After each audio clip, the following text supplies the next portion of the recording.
Matt, for everyone to be going out on a soft rear right now, and it's almost, I feel like I'm missing something, you know, like I really do. They're putting a banker in case something happens tomorrow.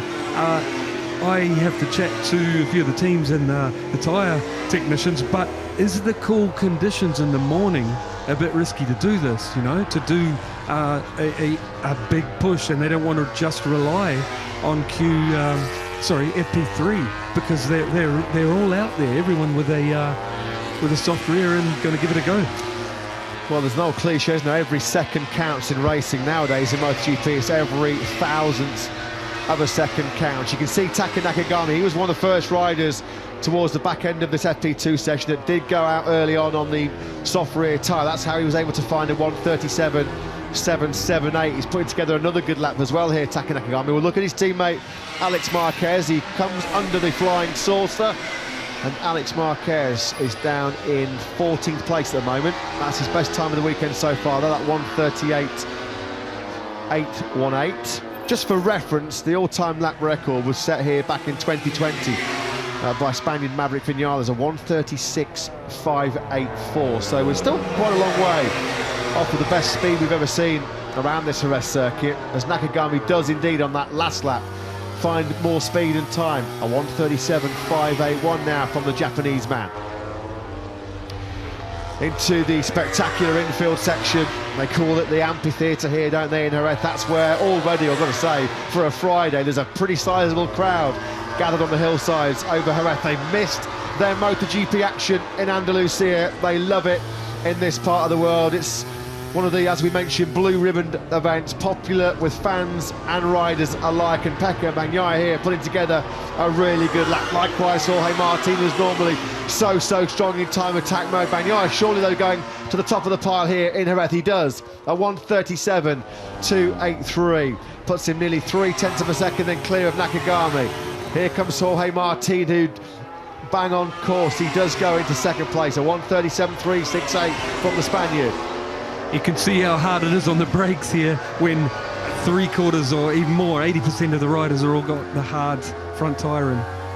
Fabio Quartararo then now attacking through the Angel Nieto corner, now through turn 10, Pellici, and then hard now, these two fast right-handers, the Alex Crivier corner, turn number 11, then through Ferrari, here he is, turn number 12, and now it's all going to be about his momentum, his precision on the brakes into the Jorge Lorenzo corner. This is where Fabio Quartararo did take a tumble in the damp conditions this morning. No dramas for the world champion this time around. He's very close to the edge of the curve there, wasn't he?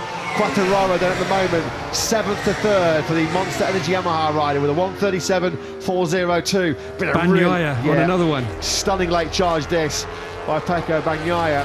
Will anybody knock Fabio Quartararo out of P1 in Parc Ferme on a Saturday afternoon here in Jerez? We'll find out in about 24 hours time as Quartararo launches his bid for a 5th straight pole position here in Jerez. Bagnaia then really strong, deep into the 4th sector now is the Italian.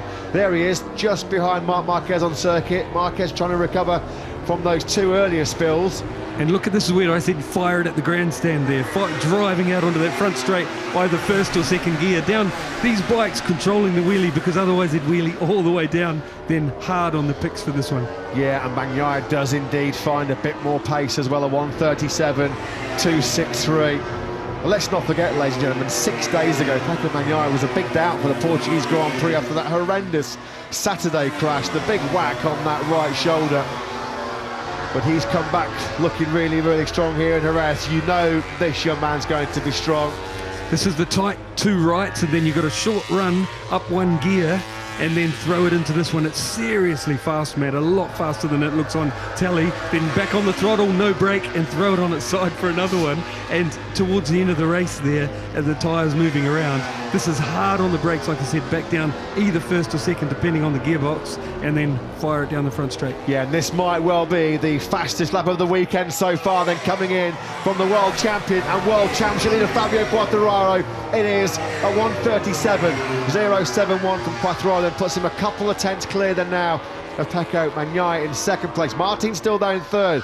Good session by this man, Enea Bastianini, trying to rebuild some confidence after his crash out of the top 10 last weekend. In fact, he goes up into second place now. Then the number 23 leads the Ducati Charge. A Ducati Charge which at the moment can't find a way to knock Fabio Quartararo off top spot. He couldn't get it stopped.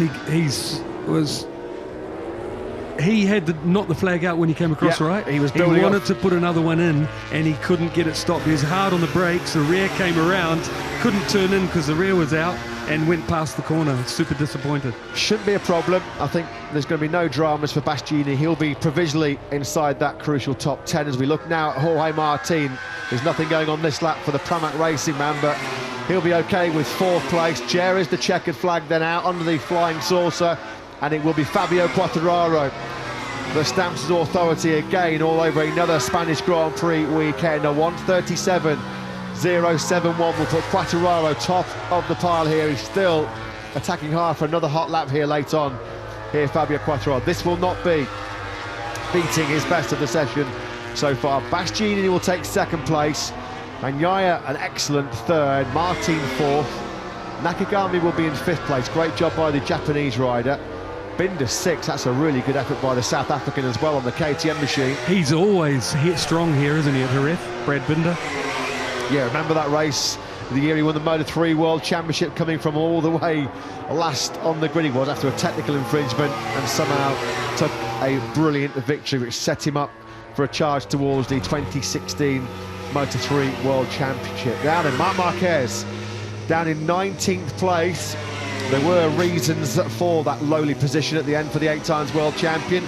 A spill at turn 6, and then as he was trying to just cruise back to the pit lane on a not a very damaged Repsol Honda, he crashed again at turn 9 on a damp patch. Well, it's Spargo angry with Marc Marquez. Yeah.